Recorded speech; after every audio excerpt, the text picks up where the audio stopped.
Hi hello ನಮಸ್ಕಾರ ಸ್ನೇಹಿತರೆ. ನನ್ನ ಈ ದಿನದ ಪ್ರಯಾಣ ಗುಡ್ಡಾಪುರದ ವರದಾನಿ ದಾನಮ್ಮ ದೇವಿ ದೇವಾಲಯದ ಕಡೆಗೆ. ಗುಡ್ಡಾಪುರ ಬೆಂಗಳೂರಿನಿಂದ 575.1 ಕಿಲೋಮೀಟರ್ ದೂರದಲ್ಲಿದೆ. ಗುಡ್ಡಾಪುರಕ್ಕೆ ಬೆಂಗಳೂರಿನಿಂದ ಯಾವುದೇ ಡೈರೆಕ್ಟ್ ಟ್ರೈನ್ ಆಗಲಿ ಬಸ್ ಆಗಲಿ ಇಲ್ಲ. ಗುಡ್ಡಾಪುರಕ್ಕೆ ಹೋಗಲು ಮೊದಲಿಗೆ ರಾಜ್ಯದ ಯಾವುದೇ ಮೂಲೆಯಿಂದ ಬಿಜಾಪುರವನ್ನು ತಲುಪಬೇಕು. ಗುಡ್ಡಾಪುರಕ್ಕೆ ತುಂಬ ಹತ್ತಿರವಾದ ರೈಲ್ವೆ ಸ್ಟೇಷನ್ ಬಿಜಾಪುರ, ತುಂಬ ಹತ್ತಿರವಾದ ಬಸ್ ಸ್ಟೇಷನ್ ಕೂಡ ಬಿಜಾಪುರನೇ. ಗುಡ್ಡಾಪುರ ಬಿಜಾಪುರದಿಂದ 60 ಕಿಲೋಮೀಟರ್ ದೂರದಲ್ಲಿದೆ.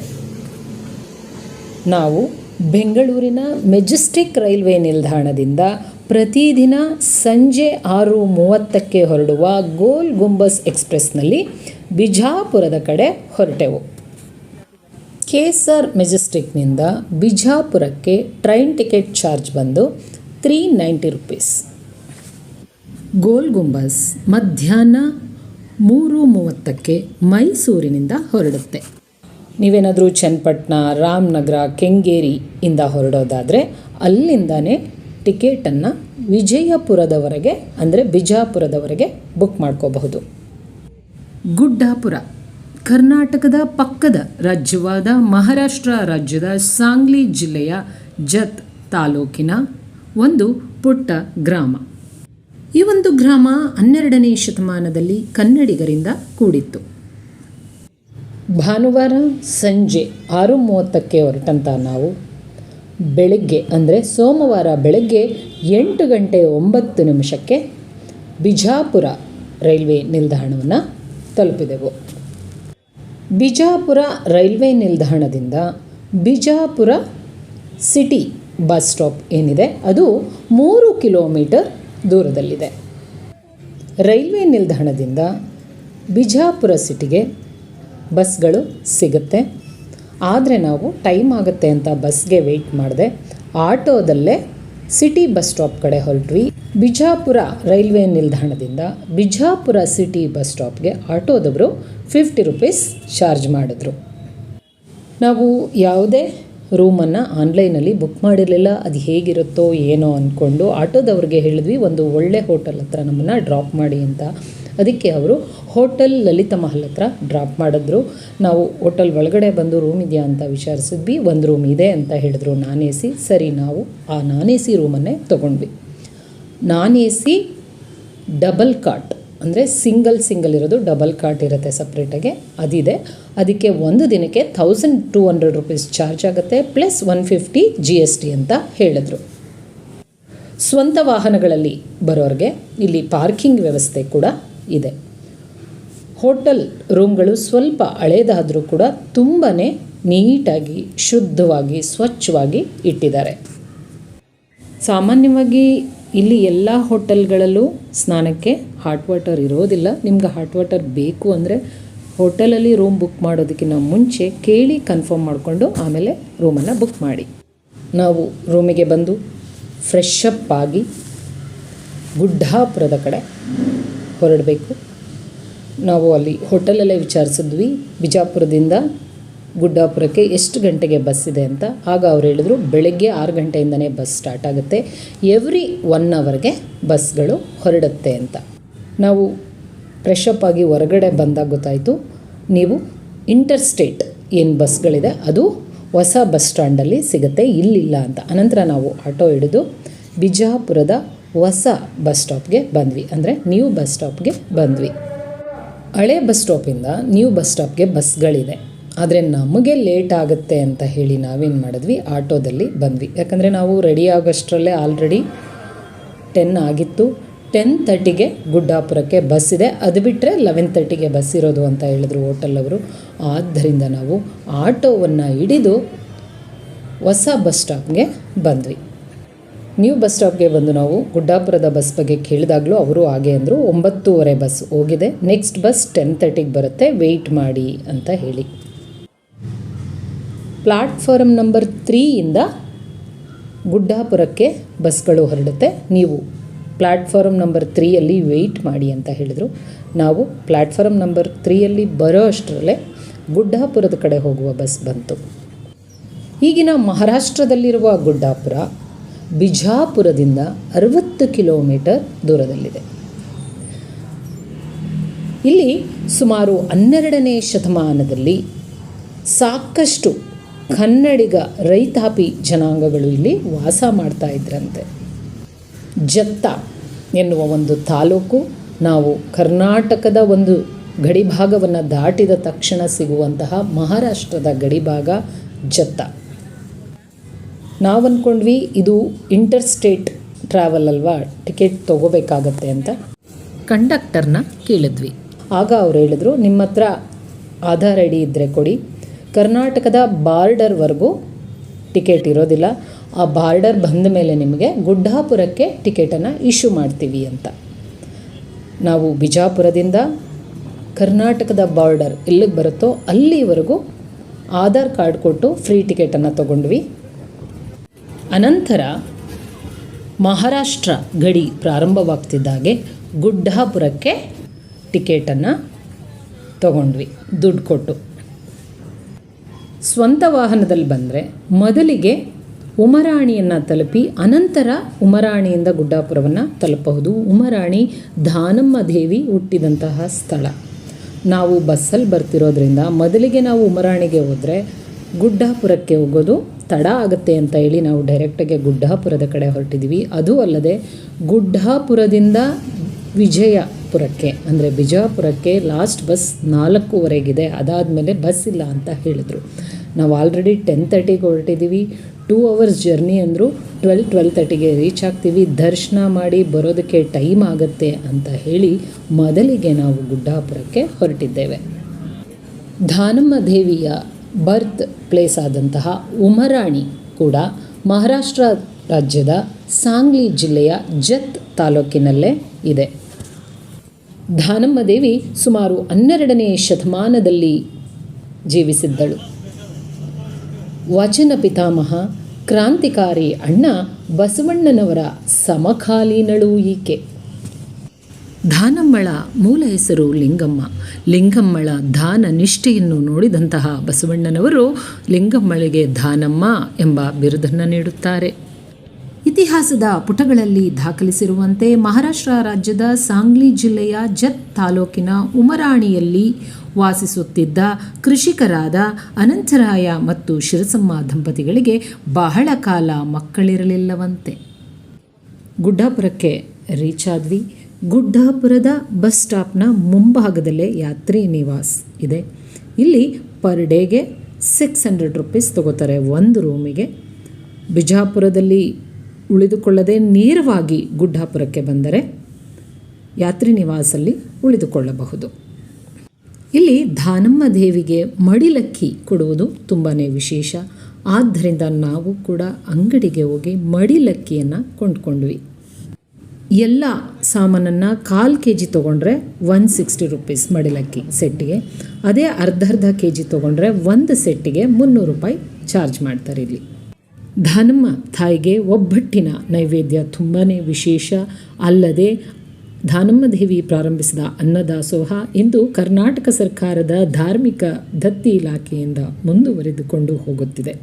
ಆದ್ದರಿಂದಲೇ ತಾಯಿಗೆ ಮಡಿಲಕ್ಕಿಯಲ್ಲಿ ಕಡಲೆಬೇಳೆ, ಬೆಲ್ಲ, ಗೋಧಿ ಹಿಟ್ಟು, ಎಣ್ಣೆ, ಅಕ್ಕಿ, ತೆಂಗಿನಕಾಯಿ, ಬಳೆ, ಹೂವು, ಅರಿಶಿನ, ಕುಂಕುಮ ಮತ್ತು ರವಿಕೆ ಕಣಗಳನ್ನು ಇಟ್ಟು ನೀಡಬೇಕು. ನಾನು 2 ಸೆಟ್ಟು ಮಡಿಲಕ್ಕಿಯನ್ನು ತಗೊಂಡೆ. ಒಂದು ನಮ್ಮ ಮೇಡಮ್ನ ಪರವಾಗಿ, ಮತ್ತೊಂದು ನನ್ನ ಪರವಾಗಿ. ವೀರಮಲ್ಲಯ್ಯನ ಗುಡಿಗೆ ಹೋಗಿ ಅನಂತರಾಯ ಮತ್ತು ಶಿರಸಮ್ಮ ದಂಪತಿಗಳು ಹರಕೆಯನ್ನು ಕಟ್ಟಿಕೊಂಡು ಬರುತ್ತಾರೆ. ಅದೇ ದಿನ ರಾತ್ರಿ ಶಿರಸಮ್ಮನ ಕನಸಿನಲ್ಲಿ ಬಂದಂತಹ ವೀರಮಲ್ಲಯ್ಯ ಸಾಕ್ಷಾತ್ ಪಾರ್ವತಿ ದೇವಿಗೆ ನೀನು ಜನ್ಮವನ್ನು ನೀಡುವೆ.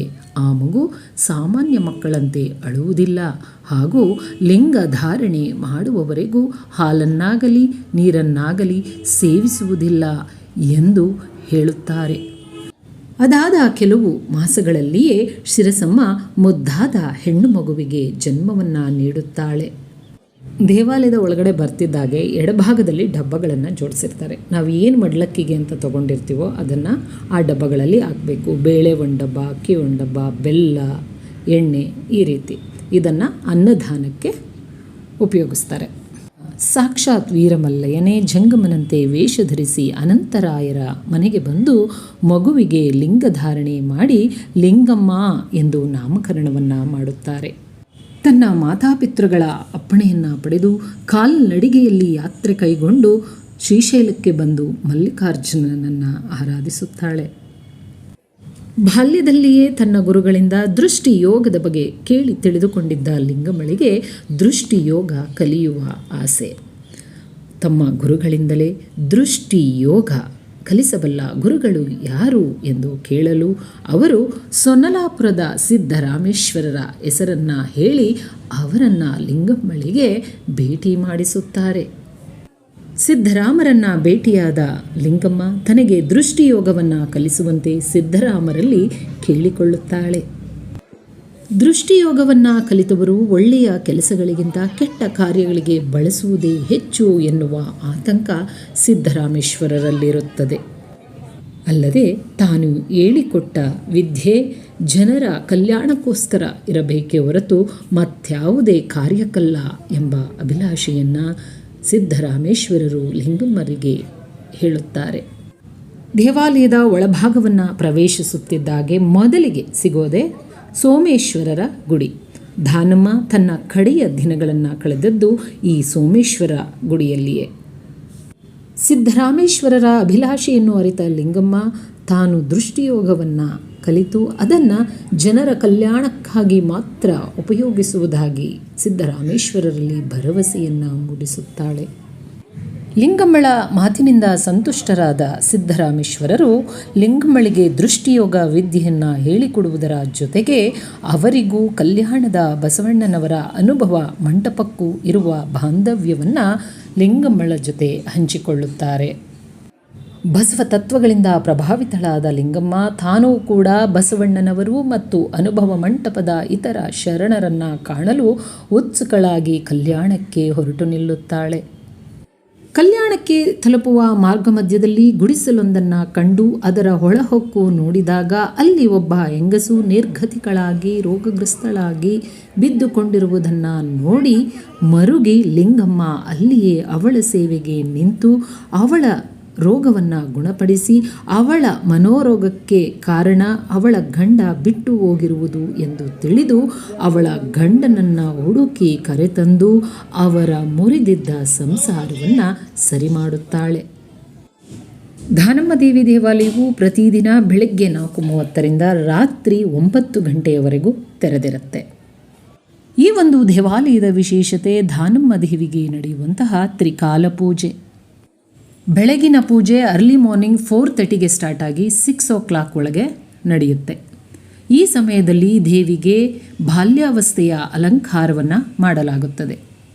ಮಧ್ಯಾಹ್ನದ ಪೂಜೆ 10:30ರಿಂದ ಮಧ್ಯಾಹ್ನ 12 ಗಂಟೆಯವರೆಗೆ ಇರುತ್ತೆ. ಈ ಸಮಯದಲ್ಲಿ ದಾನಮ್ಮ ದೇವಿಗೆ ಯೌವನಾವಸ್ಥೆಯ ಅಲಂಕಾರವನ್ನು ಮಾಡಲಾಗುತ್ತದೆ. ಸಂಜೆಯ ಪೂಜೆ 6 ಗಂಟೆಯಿಂದ 7 ಗಂಟೆಯವರೆಗೆ ಇರುತ್ತೆ. ಈ ಸಮಯದಲ್ಲಿ ದೇವಿಗೆ ವೃದ್ಧಾಪ್ಯ ಅಲಂಕಾರವನ್ನು ಮಾಡಲಾಗುತ್ತದೆ. ಪ್ರತಿ ವರ್ಷ ಫೆಬ್ರವರಿ ಅಥವಾ ಮಾರ್ಚ್ ಮಾಸದಲ್ಲಿ ನಡೆಯುವ ಜಾತ್ರಾ ಮಹೋತ್ಸವಕ್ಕೆ ಹೆಚ್ಚಿನ ಭಕ್ತರು ಬಂದು ಬೇಳೆಯನ್ನು ಬೇಯಿಸಿ ಹೂರಣವನ್ನು ತಿರುವಿ ಹೋಳಿಗೆಯನ್ನು ಮಾಡಿ ತಾಯಿಗೆ ನೈವೇದ್ಯ ಮಾಡುವುದು ಇಲ್ಲಿನ ವಿಶೇಷತೆ. ಆ ಮಹಿಳೆಯ ಸಂಸಾರವನ್ನು ಸರಿ ಮಾಡಿ ಲಿಂಗಮ್ಮ ಕಲ್ಯಾಣಕ್ಕೆ ಹೊರಡಲು ಸಿದ್ಧಳಾದಾಗ ದಂಪತಿಗಳು ಕೆಲವು ಕಾಲ ತಮ್ಮೊಡನೆ ಉಳಿಯಬೇಕೆಂದು ಲಿಂಗಮ್ಮಳಲ್ಲಿ ಬೇಡಿಕೆಯನ್ನು ಇಟ್ಟು ಅವಳನ್ನು ಅಲ್ಲಿಯೇ ಉಳಿಸಿಕೊಳ್ಳುತ್ತಾರೆ. ಅಲ್ಲಿಯೇ ನೆಲೆ ನಿಂತಹ ಲಿಂಗಮ್ಮ ತನ್ನನ್ನು ತಾನು ಜನಸೇವೆಯಲ್ಲಿ ತೊಡಗಿಸಿಕೊಳ್ಳುತ್ತಾಳೆ. ನಿಷ್ಕಳಂಕ ಮನೋಭಾವ ಮತ್ತು ಪ್ರತಿಫಲಾಪೇಕ್ಷೆ ಬಯಸದೆ ಮಾಡುವ ಇವಳ ಸೇವೆ ಅಲ್ಪ ಕಾಲದಲ್ಲಿಯೇ ಹೆಚ್ಚಿನ ಜನರ ಮೆಚ್ಚುಗೆಯನ್ನು ಪಡೆಯುತ್ತದೆ. ಈ ವಿಷಯ ಅನುಭವ ಮಂಟಪದ ಪ್ರಮುಖ ಶರಣರಲ್ಲಿ ಒಬ್ಬರಾದ ಮೋಳಿಗೆ ಮಾರಯ್ಯನವರ ಕಿವಿಗೆ ಬಿದ್ದು ಅವರು ಕೂಡ ಬಂದು ಲಿಂಗಮ್ಮನ ಸೇವೆಯನ್ನು ಕಣ್ಣಾರೆ ಕಂಡು ತನ್ನ ಸೇವೆ ಈಕೆಗೂ ದೊರೆಯಬೇಕೆಂದು ಪ್ರತಿದಿನ ರಾತ್ರಿ ಲಿಂಗಮ್ಮ ಮಲಗಿದ ಮೇಲೆ ಸೌದೆಯನ್ನು ತಂದು ಇಟ್ಟು ಹೋಗುತ್ತಿರುತ್ತಾರೆ. ಬೆಳಗಾಗುವಷ್ಟರಲ್ಲಿ ಸೌದೆ ಸಂಗ್ರಹಾಗಾರದಲ್ಲಿರುವುದನ್ನು ಕಂಡಂತಹ ಲಿಂಗಮ್ಮ ಇದು ಮೋಳಿಗೆ ಮಾರಯ್ಯನವರ ಕೆಲಸವೇ ಇರಬೇಕೆಂದು ಸುಲಭವಾಗಿ ಗ್ರಹಿಸುತ್ತಾಳೆ. ಸೌದೆಯ ಕಾಯಕ ಹೀಗೆಯೇ ಮುಂದುವರಿಯುತ್ತಿರಲು ಒಮ್ಮೆ ಲಿಂಗಮ್ಮ ಮೋಳಿಗೆ ಮಾರಯ್ಯನವರನ್ನು ಖುದ್ದಾಗಿ ಮುಖಾಮುಖಿ ಭೇಟಿ ಮಾಡಿ, ಈ ಕೆಲಸ ನಿಮ್ಮದೇ ಎಂದು ನಾನು ಮೊದಲ ದಿನದಿಂದಲೇ ಅರಿತುಕೊಂಡೆ ಎಂದು ಹೇಳುತ್ತಾಳೆ. ಲಿಂಗಮ್ಮಳ ಸೇವಾ ಮನೋಭಾವಕ್ಕೆ ಮಾರುಹೋದ ಮೋಳಿಗೆ ಮಾರಯ್ಯನವರು ಈ ವಿಷಯವನ್ನು ಜಗಜ್ಯೋತಿ ಬಸವೇಶ್ವರರಿಗೆ ತಿಳಿಸುತ್ತಾರೆ. ಬಸವೇಶ್ವರರು ಲಿಂಗಮ್ಮಳ ಸೇವೆಯನ್ನು ಕಣ್ಣಾರೆ ನೋಡಬೇಕೆಂದು ಸ್ವತಃ ತಾವೇ ಲಿಂಗಮ್ಮಳಿದ್ದ ಸ್ಥಳಕ್ಕೆ ಧಾವಿಸಿ ಬಂದು ಅವಳ ಸೇವೆಯನ್ನು ನೇರವಾಗಿ ಕಂಡು ಮೂಕವಿಸ್ಮಿತರಾಗುತ್ತಾರೆ. ಲಿಂಗಮ್ಮಳ ಸೇವೆಗೆ ಭಾಜನರಾದ ಜನರು ಲಿಂಗಮ್ಮಳಿಗೆ ಕಾಣಿಕೆಯಾಗಿ ಅನೇಕ ವಸ್ತುಗಳನ್ನು ಕೊಡುತ್ತಾರೆ. ಇದೆಲ್ಲವನ್ನು ಲಿಂಗಮ್ಮ ಅದು ಏನು ಎಂದು ನೋಡದೆ ಜೋಳಿಗೆಯಿಂದ ತೆಗೆದು ಹಾಗೆಯೇ ಮತ್ತೊಬ್ಬರಿಗೆ ದಾನ ಮಾಡಿಬಿಡುತ್ತಿದ್ದಳು. ಅದು ಕಲ್ಲಾದರೂ ಸರಿಯೇ, ಹೊನ್ನಾದರೂ ಸರಿಯೇ. ಒಬ್ಬ ಸಾಮಾನ್ಯ ಹಳ್ಳಿಗಾಡಿನ ರೈತಾಪಿ ಹೆಣ್ಣು ಮಗಳ ಈ ಪರಿಯ ದಾನವನ್ನು ಕಂಡಂತಹ ಬಸವೇಶ್ವರರು ಲಿಂಗಮ್ಮಳಿಗೆ ದಾನಮ್ಮ ಎಂಬ ಬಿರುದನ್ನು ನೀಡಿ ಇದೇ ಹೆಸರಿನಿಂದ ನೀನು ವಿಶ್ವವಿಖ್ಯಾತಳಾಗೆಂದು ಹರಸಿ ಅವಳನ್ನು ಕಲ್ಯಾಣಕ್ಕೆ ಆಹ್ವಾನಿಸುತ್ತಾರೆ. ಅಂದಿನಿಂದ ಲಿಂಗಮ್ಮಳನ್ನು ದಾನಮ್ಮ ಎಂದು ಕರೆಯಲಾಗುತ್ತದೆ. ಬಸವಣ್ಣನವರ ದರ್ಶನ ಶರಣರ ಭೇಟಿಗಾಗಿಯೇ ಬಂದಿದ್ದಂತಹ ದಾನಮ್ಮಳಿಗೆ ಬಸವೇಶ್ವರರ ಆಹ್ವಾನ ಅಪಾರ ಸಂತಸ ತಂದಿತು. ತಕ್ಷಣವೇ ಕಲ್ಯಾಣಕ್ಕೆ ಹೊರಟು ಅನುಭವ ಮಂಟಪವನ್ನು ತಲುಪುತ್ತಾಳೆ. ದಾನಮ್ಮ ದೇವಿಯ ದರ್ಶನವನ್ನು ಮುಗಿಸಿ ನಾವು ಹೊರಟಿದ್ದು ದಾನಮ್ಮ ದೇವಿ ವಿವಾಹವಾದಂತಹ ಸ್ಥಳ ಸಂಘಕ್ಷೇತ್ರದ ಕಡೆಗೆ. ಈ ಸಂಘಕ್ಷೇತ್ರವು ದಾನಮ್ಮ ದೇವಿ ದೇವಾಲಯದಿಂದ 8 ಕಿಲೋಮೀಟರ್ ದೂರದಲ್ಲಿದೆ. ದಾನಮ್ಮ ದೇವಿ ದೇವಾಲಯದಿಂದ ಸಂಘಕ್ಷೇತ್ರಕ್ಕೆ ಹೋಗೋದಕ್ಕೆ ಸಾಕಷ್ಟು ಜೀಪ್ಗಳು ಮತ್ತು ಆಟೋಗಳು ಇದೆ. ನೀವು ಆಟೋನ ಬಾಡಿಗೆಗೆ ಮಾಡ್ಕೊಂಡು ಹೋಗ್ತೀರಿ ಅನ್ನೋದಾದರೆ ಸಂಘಕ್ಷೇತ್ರಕ್ಕೆ ಹೋಗಿ ಮತ್ತೆ ಗುಡ್ಡಾಪುರ ದೇವಾಲಯಕ್ಕೆ ಬಿಡೋದಕ್ಕೆ 200 ರೂಪೀಸ್ ತಗೋತಾರೆ. ಜೀಪಲ್ಲಿ ಹೋಗೋದಾದರೆ ಶೇರಿಂಗ್ ಬೇಸಿಸಲ್ಲಿ ಹೋಗಬಹುದು. ಪರ್ ಹೆಡ್ 40 ರೂಪೀಸ್ ತಗೋತಾರೆ. ಅನುಭವ ಮಂಟಪವನ್ನು ತಲುಪಿದ ದಾನಮ್ಮ ಅಲ್ಲಿ ಚನ್ನಬಸವಣ್ಣ, ಅಲ್ಲಮ ಪ್ರಭು, ಅಕ್ಕ ಮಹಾದೇವಿ, ನಾಗಲಾಂಬಿಕೆ, ಮೋಳಿಗೆ ಮಾರಯ್ಯ, ಬಸವೇಶ್ವರರು ಮೊದಲಾದ ಶರಣರನ್ನು ಭೇಟಿ ಮಾಡಿ ಸಾಮಾಜಿಕ ಕಳಕಳಿಯ ವಿಚಾರವಾಗಿ ತನ್ನಲ್ಲಿದ್ದ ಎಲ್ಲ ಅನುಮಾನಗಳಿಗೆ ಶರಣರ ಜೊತೆ ಚರ್ಚಿಸಿ ಸೂಕ್ತ ಉತ್ತರವನ್ನು ಪಡೆಯುತ್ತಾಳೆ. ಇವಳ ಪ್ರಶ್ನೆ ಮಾಡುವ ಈ ಗುಣಕ್ಕೆ ಬಸವಾದಿ ಪ್ರಮಥರು ಆಶ್ಚರ್ಯಚಕಿತರಾಗುತ್ತಾರೆ. ವಚನಗಳ ರಚನೆಯಲ್ಲಿ ತೊಡಗುವಂತೆ ಅಲ್ಲಮ ಪ್ರಭುಗಳಿಂದ ಬಂದ ಸಲಹೆಯನ್ನು ನಯವಾಗಿ ತಿರಸ್ಕರಿಸಿದ ದಾನಮ್ಮ ಎಲ್ಲ ಶರಣರು ವಚನಗಳ ರಚನೆಯಲ್ಲೇ ತೊಡಗಿಸಿಕೊಂಡರೆ ಆ ವಚನಗಳ ಕಂಪನ್ನು ದೇಶದಾದ್ಯಂತ ಹರಡುವವರು ಯಾರು ಎಂದು ಪ್ರಶ್ನಿಸುತ್ತಾರೆ. ಅಲ್ಲಿಯವರೆಗೂ ಈ ರೀತಿಯ ಚಿಂತನೆ ಅನುಭವ ಮಂಟಪದಲ್ಲಿ ಯಾರಿಗೂ ಬಂದಿರಲಿಲ್ಲ. ನೋಡಿ, ಇದೇ ಸಂಘಕ್ಷೇತ್ರ, ದಾನಮ್ಮ ದೇವಿ ವಿವಾಹವಾದಂತಹ ಸ್ಥಳ. ಈ ಒಂದು ಕ್ಷೇತ್ರ ಏನಿದೆ ಆಲದ ಮರಗಳಿಂದ ಕೂಡಿದೆ. ಎಲ್ಲಿ ನೋಡಿದ್ರೂ ದೊಡ್ಡ ದೊಡ್ಡ ಆಲದ ಮರಗಳನ್ನು ನೋಡಬಹುದು. ನಂತರದಲ್ಲಿ ದಾನಮ್ಮ ಏನು ಮಾಡ್ತಾರೆ, ಮದುವೆಯ ಬಗ್ಗೆ ತಮ್ಮಲ್ಲಿ ಒಂದು ಜಿಜ್ಞಾಸೆ ಇರುತ್ತೆ. ನಾನು ಸಾಮಾಜಿಕ ಕಾರ್ಯ ಮಾಡಬೇಕು ಅಂದರೆ ಮದುವೆ ಆಗದೆ ಉಳಿಯಬೇಕೆ ಅಥವಾ ವೈವಾಹಿಕ ಜೀವನವನ್ನು ಅನುಸರಿಸುತ್ತಾ ಸಾಮಾಜಿಕ ಕಾರ್ಯವನ್ನು ಮಾಡಬಹುದೇ ಎನ್ನುವ ಪ್ರಶ್ನೆಯನ್ನು ಅಕ್ಕ ಮಹಾದೇವಿಯ ಮುಂದಿಡ್ತಾರೆ. ನೋಡಿ, ಇದೇ ಸಂಘತೀರ್ಥ. ದಾನಮ್ಮ ದೇವಿ ಅನ್ನದಾಸೋಹದ ಸೇವೆಯನ್ನು ಆರಂಭಿಸಿದಾಗ ನೀರಿಗಾಗಿ ಈ ಒಂದು ನೀರಿನ ಕುಂಡವನ್ನು ನಿರ್ಮಾಣ ಮಾಡಿದರಂತೆ. ಈ ನೀರನ್ನು ಲಿಂಗದ ಅಭಿಷೇಕಕ್ಕಾಗಿ ಬಳಸಲಾಗುತ್ತೆ. ಭಕ್ತಾದಿಗಳು ಆ ನೀರನ್ನು ತೆಗೆದುಕೊಂಡು ಇಲ್ಲಿರುವ ಪುಟ್ಟ ಲಿಂಗದ ಮೇಲೆ ಹಾಕಿ ಆ ನಂತರ ಬಸವನ ಮುಖದಿಂದ ಬರುವ ನೀರನ್ನು ತಮ್ಮ ತಲೆಯ ಮೇಲೆ ಹಾಕಿಕೊಳ್ತಾರೆ. ಅಕ್ಕ ವಿವಾಹವಾದ ನಂತರವೂ ಕೂಡ ಯಾವುದೇ ಅಡಚಣೆ ಇಲ್ಲದೆ ಸಾಮಾಜಿಕ ಸೇವೆಯನ್ನು ಮಾಡಬಹುದು ಎನ್ನುವುದನ್ನು ದಾನಮ್ಮ ದೇವಿಗೆ ಅರ್ಥ ಮಾಡಿಸುತ್ತಾರೆ. ಅನಂತರದಲ್ಲಿ ದಾನಮ್ಮ ದೇವಿ ಕಲ್ಯಾಣದಿಂದ ನೇರವಾಗಿ ಉಮರಾಣಿಗೆ ಬಂದು ತಾನು ಮದುವೆಯಾಗುವುದಾಗಿ ತನ್ನ ಮಾತಾಪಿತೃಗಳ ಬಳಿ ಹೇಳಲು ಅವರು ತಮ್ಮ ಉಮರಾಣಿಯಿಂದ 12 ಮೈಲಿ ದೂರದಲ್ಲಿರುವ ಸುಂಗ ಊರಿನ ಸಂಗಮನಾಥನೆಂಬ ಪರಮ ಶಿವಭಕ್ತನೊಡನೆ ದಾನಮ್ಮ ದೇವಿಯ ವಿವಾಹವನ್ನು ಈ ಸ್ಥಳದಲ್ಲಿಯೇ ಮಾಡುತ್ತಾರೆ. ಅಷ್ಟೇ ಅಲ್ಲದೆ 12ನೇ ಶತಮಾನದಲ್ಲಿ ದಾನಮ್ಮ ದೇವಿಯ ವಿವಾಹದೊಂದಿಗೆ 500 ಬಡ ಹೆಣ್ಣು ಮಕ್ಕಳ ವಿವಾಹವನ್ನು ಕೂಡ ಮಾಡುತ್ತಾರೆ. ದಾನಮ್ಮ ದೇವಿಯ ವಿವಾಹದ ನೆನಪಿಗಾಗಿಯೇ ಇಂದು ಇಲ್ಲಿ ಒಂದು ಪುಟ್ಟ ಗುಡಿ ಇದೆ. ಈ ಒಂದು ಪುಟ್ಟ ಗುಡಿಯಲ್ಲಿ ಸಂಗಮನಾಥ ಮತ್ತು ದಾನಮ್ಮ ದೇವಿಯ ಪೂಜೆಯನ್ನು ಮಾಡಲಾಗುತ್ತೆ. ಸಂಗಮನಾಥ ಪರಮಶಿವ ಭಕ್ತನಾಗಿದ್ದು ಸಮಾಜ ಸೇವೆಯಲ್ಲಿ ದಾನಮ್ಮಳ ಬೆನ್ನೆಲುಬಾಗಿ ನಿಲ್ಲುತ್ತಾರೆ. ದಾನಮ್ಮಳ ದಾಸೋಹ ಸೇವೆ ನಿರಂತರವಾಗಿ ಸಾಗುತ್ತಿರಲು ಈ ಮಧ್ಯೆ ಕಲ್ಯಾಣ ಕ್ರಾಂತಿ ವಿಫಲವಾಗಿ ಬಸವೇಶ್ವರರು ಕೂಡಲ ಸಂಗಮಕ್ಕೆ ಬಂದು ಲಿಂಗೈಕ್ಯರಾದ ವಿಷಯ ದಾನಮ್ಮಳಿಗೆ ತಿಳಿಯುತ್ತದೆ. ನಂತರದಲ್ಲಿ ದಾನಮ್ಮ ಮನೆಯನ್ನು ತೊರೆದು ಗುಡ್ಡಾಪುರದಲ್ಲಿದ್ದ ಪುರಾತನ ಸೋಮೇಶ್ವರ ದೇವಾಲಯದಲ್ಲಿ ಬಂದು ನೆಲೆಸಿ ಅಲ್ಲಿಂದಲೇ ಜನರ ಸೇವೆಯನ್ನು ಮಾಡುತ್ತಾರೆ. ನಂತರದಲ್ಲಿ ಅನುಭವ ಮಂಟಪದಲ್ಲಿ ಶರಣರಿಗೆ ತಾವಿತ್ತ ಮಾತಿನಂತೆ ಪತಿಯೊಡನೆ ಕಾಶಿಯಿಂದ ರಾಮೇಶ್ವರದವರೆಗೆ ದೇಶ ಸಂಚಾರ ಮಾಡುತ್ತಾ ವಚನದ ಸಾರವನ್ನು ಕಂಪನ್ನ ಶಿವಭಕ್ತಿಯನ್ನು ದೇಶದಾದ್ಯಂತ ಹರಡುತ್ತಾ ಒಮ್ಮೆ ಕಾಂಬೆ ನಗರಕ್ಕೆ ಬರುತ್ತಾರೆ. ಅದಾಗಲೇ ದಾನಮ್ಮಳ ಬಗ್ಗೆ ಕೇಳಿ ತಿಳಿದಿದ್ದ ಚೋಳರಾಜರ ಮಾಂಡಲಿಕ ದಾನಮ್ಮಳನ್ನು ಗೌರವಾಧಾರಗಳಿಂದ ಬರಮಾಡಿಕೊಂಡು ಲಿಂಗ ದೀಕ್ಷೆಯನ್ನು ಪಡೆಯುತ್ತಾರೆ. ಕಾಂಬೆ ನಗರದಿಂದ ನೇರವಾಗಿ ಕೂಡಲ ಸಂಗಮಕ್ಕೆ ಬಂದು ಬಸವೇಶ್ವರರ ದರ್ಶನ ಪಡೆದ ದಾನಮ್ಮಳಿಗೆ ತನ್ನ ತಂದೆ ತಾಯಿ ಇಹಲೋಕ ತ್ಯಜಿಸಿದ ವಿಷಯ ತಿಳಿಯುತ್ತದೆ. ಕೂಡಲ ಸಂಗಮದಿಂದ ನೇರವಾಗಿ ಗುಡ್ಡಾಪುರಕ್ಕೆ ಬಂದಂತಹ ದಾನಮ್ಮ ಜನಸೇವೆಯಲ್ಲಿ ತೊಡಗಿಕೊಳ್ಳುತ್ತಾರೆ. ಅದಾಗಲೇ ಅವರಿಗೆ ವಯಸ್ಸಾಗಿರುತ್ತದೆ.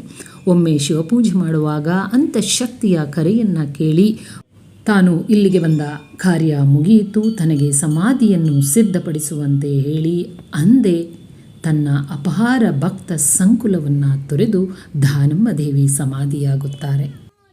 ಈ ಸಂಘ ಕ್ಷೇತ್ರದಲ್ಲಿ ಇಂದಿಗೂ ಕೂಡ ಅನ್ನದಾಸೋಹದ ವ್ಯವಸ್ಥೆ ಮುಂದುವರೆದುಕೊಂಡು ಬಂದಿದೆ. ನಂತರದಲ್ಲಿ ಯಾದವ ವಂಶದ ಮಹಾದೇವರಾಜ ಅರಸು ಸಾಯಿನಾಥ ಮಾಂಡಲಿಕ ಎಂಬುವರು ದಾನಮ್ಮ ದೇವಿ ಸಮಾಧಿಯಾದ ಸ್ಥಳದಲ್ಲಿಯೇ ದೇವಾಲಯವನ್ನು ಕಟ್ಟಿಸುತ್ತಾರೆ. ದಾನಮ್ಮ ಶಾಶ್ವತವಾಗಿ ಈ ಗುಡ್ಡಾಪುರದಲ್ಲಿ ನೆಲ್ಲಿಂತು ತನ್ನನ್ನು ನಂಬಿ ಬಂದ ಭಕ್ತರ ಕೋರಿಕೆಗಳನ್ನು ಈಡೇರಿಸುತ್ತಾರೆ. ಮದುವೆಯಾಗದವರಿಗೆ ಮದುವೆಯಾಗುತ್ತದೆ, ಮಕ್ಕಳಾಗದವರಿಗೆ ಮಕ್ಕಳಾಗುತ್ತದೆ, ಮಾನಸಿಕ ಶಾಂತಿ ಕಳೆದುಕೊಂಡವರಿಗೆ ಮಾನಸಿಕ ಶಾಂತಿ ದೊರೆಯುತ್ತದೆ ಎನ್ನುವುದು ಇಲ್ಲಿಗೆ ಬರುವ ಭಕ್ತರ ನಂಬಿಕೆ. ದಾನಮ್ಮ ದೇವಿ ಸಮಾಧಿಯಾದಾಗ ಊರಿನಲ್ಲಿ ಇರದಿದ್ದ ದಾನಮ್ಮ ದೇವಿಯ ಪರಮ ಭಕ್ತನೊಬ್ಬ ದಾನಮ್ಮ ದೇವಿಯ ಸಮಾಧಿಯ ಬಳಿ ಬಂದು ಅಳುತ್ತಾ ನಿಂತು ಅವಳನ್ನು ಬೇಡಿಕೊಳ್ಳಲು ದಾನಮ್ಮ ದೇವಿ ಆತನಿಗೆ ದರ್ಶನವನ್ನು ಇತ್ತು. ಹುಟ್ಟು ಕುರುಡನಾದ ಆತನಿಗೆ ದೃಷ್ಟಿಯನ್ನು ದಯಪಾಲಿಸಿ ಪವಾಡವನ್ನು ಮೆರೆದಿದ್ದಾಳೆ. ಸಂಗಮನಾಥನ ದರ್ಶನವನ್ನು ಪಡೆದು ಸಂಘ ಕ್ಷೇತ್ರದಿಂದ ಗುಡ್ಡಾಪುರಕ್ಕೆ ಬಂದು ಅನ್ನದಾಸೋಹದ ಭವನದ ಕಡೆ ಹೊರಟೆವು. ನಮ್ಮ ಕರುನಾಡಿನಲ್ಲಿ ಯಾವುದೇ ಭಾಗಕ್ಕೆ ಹೋದರೂ ಪುಟ್ಟ ದೇವಾಲಯದಲ್ಲೂ ಕೂಡ ಅನ್ನದಾನದ ವ್ಯವಸ್ಥೆ ಇದೆ. ಅದೇ ರೀತಿ ಕರ್ನಾಟಕ ಸರ್ಕಾರ ಧಾರ್ಮಿಕ ದತ್ತಿ ಇಲಾಖೆ ಅಡಿಯಲ್ಲಿ ಗುಡ್ಡಾಪುರಕ್ಕೆ ಬರುವ ಭಕ್ತರಿಗೆ ಅನ್ನದಾನದ ವ್ಯವಸ್ಥೆಯನ್ನು ಮಾಡಿದೆ. ಇಲ್ಲಿ ಪ್ರತಿದಿನ ಮಧ್ಯಾಹ್ನದ ಊಟ ಮಧ್ಯಾಹ್ನ 12ರಿಂದ 3 ಗಂಟೆಯವರೆಗೆ ಇರುತ್ತೆ. ಮೊದಲಿಗೆ ಪಾಯಸವನ್ನು ಬಡಿಸಿದರು. ಪಾಯಸ ಅಂತೂ ತುಂಬಾ ಟೇಸ್ಟಿಯಾಗಿತ್ತು. ಅನಂತರ ಅನ್ನ ಸಾರನ್ನು ಬಡಿಸಿದ್ರು. ಸಾರಂತೂ ಅದ್ಭುತವಾಗಿತ್ತು. ದಾನಮ್ಮ ದೇವಿಯ ಪ್ರಸಾದವನ್ನು ಸ್ವೀಕರಿಸಿ ನಾವು ಹೊರಟೆವು ಬಿಜಾಪುರದ ಕಡೆಗೆ. ಊಟವನ್ನು ಮುಗಿಸಿ ಮತ್ತೊಮ್ಮೆ ದಾನಮ್ಮ ದೇವಿಯ ದರ್ಶನವನ್ನು ಪಡೆದು 4:00 ಗುಡ್ಡಾಪುರದಿಂದ ಹೊರಡುವ ಬಸ್ಸಲ್ಲಿ ನಾವು ಬಿಜಾಪುರದ ಕಡೆ ಬಂದ್ವಿ. ಬಿಜಾಪುರಕ್ಕೆ ಬಂದು ಬಿಜಾಪುರದ ಮಾರ್ಕೆಟ್ಗೆ ಬಂದಿದ್ದೀವಿ. ಈಗ ಮೊದಲಿಗೆ ಚಟ್ನಿ ಪುಡಿ ಅಂಗಡಿಗೆ ಹೋದ್ವಿ. ಟೇಸ್ಟ್ ನೋಡಿದ್ವಿ, ಇಷ್ಟ ಆಯಿತು. ಅನಂತರ ಒಂದು 4-5 ಥರದ ಚಟ್ನಿ ಪುಡಿಗಳನ್ನು ತೊಗೊಂಡ್ವಿ. ಚಟ್ನಿ ಪುಡಿಯನ್ನು ಕೊಂಡ್ಕೊಂಡು ಹೊರಗೆ ಬರ್ತಿದ್ದಾಗೆ ಗಾಡಿಯಲ್ಲಿ ಕಡಲೆ ಬೀಜದ ಮಸಾಲೆಯನ್ನು ನೋಡಿದ್ವಿ. ಅದರ ಟೇಸ್ಟನ್ನು ನೋಡಿ ಅನಂತರ ನಾವು ಬಳೆ ಶಾಪ್ಗೆ ಬಂದು ಇಲ್ಲಿ ವಿವಿಧ ರೀತಿಯ ಬಳೆಗಳನ್ನು ನೋಡೋದಕ್ಕೆ ತುಂಬಾ ಚೆನ್ನಾಗಿತ್ತು. ನಮಗೆ ಇಷ್ಟವಾದಂತಹ ಬಳೆ, ಇಯರಿಂಗ್, ಸರವನ್ನು ಕೊಂಡ್ಕೊಂಡು ನಾವು ನಮ್ಮ ರೂಮಿನ ಕಡೆ ಹೊರಟ್ವಿ. ಪ್ರವಾಸದ ಮೊದಲನೇ ದಿನ ದಾನಮ್ಮ ದೇವಿಯ ದರ್ಶನವನ್ನು ಪಡೆದು ಬಿಜಾಪುರದ ಮಾರ್ಕೆಟನ್ನು ಸುತ್ತಕೊಂಡು ಊಟವನ್ನು ಮಾಡಿ ಹೋಟೆಲ್ಗೆ ಹೋಗಿ ನಾವು ರೆಸ್ಟ್ ಮಾಡಿದ್ವಿ. ಈ ವಿಡಿಯೋವನ್ನು ನೋಡಿದ ನಿಮ್ಮೆಲ್ಲರಿಗೂ ದಾನಮ್ಮ ದೇವಿ ವರದಾನಿ ದಾನಮ್ಮ ದೇವಿಯ ಆಶೀರ್ವಾದ ಲಭಿಸಲಿ ಎಂದು ನಾನು ಆ ದೇವಿಯಲ್ಲಿ ಕೇಳಿಕೊಳ್ಳುತ್ತೇನೆ.